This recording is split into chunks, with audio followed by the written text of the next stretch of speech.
Hi there, Mark from CEM Engineering and Energy Radio, and this is your Energy News Update.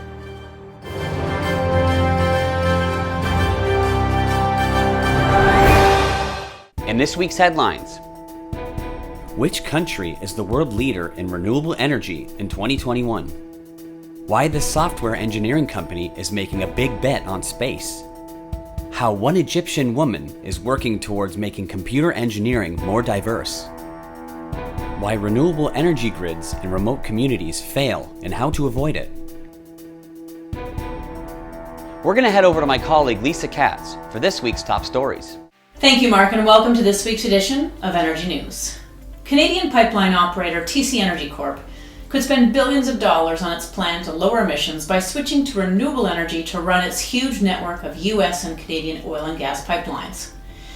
Calgary-based TC Energy, which ships oil and gas through nearly 100,000 kilometers of pipelines, one of the biggest networks in North America, has been encouraged by a better-than-expected response to a request in April for information on wind power for projects in the United States.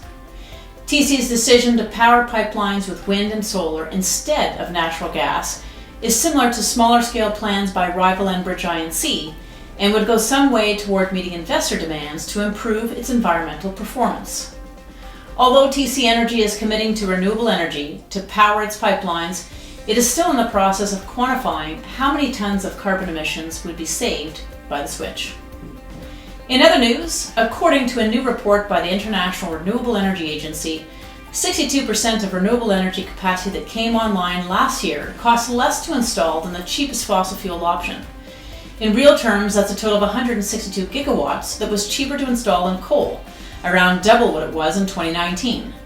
That drastic fall in both installation and operating costs bodes well for the fight against climate change, according to Francesco La Camera, the Director General from the International Renewable Energy Agency.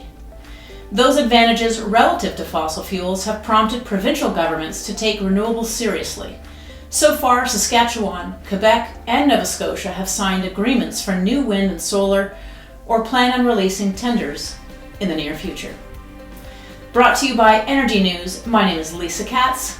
Stay educated, informed, and inspired, and have a wonderful week. Back to you, Mark. Thanks, Lisa. For more detailed info on these stories, check out our LinkedIn profile. They'll all be posted there. This has been your Energy News Update, and as always, power your purpose.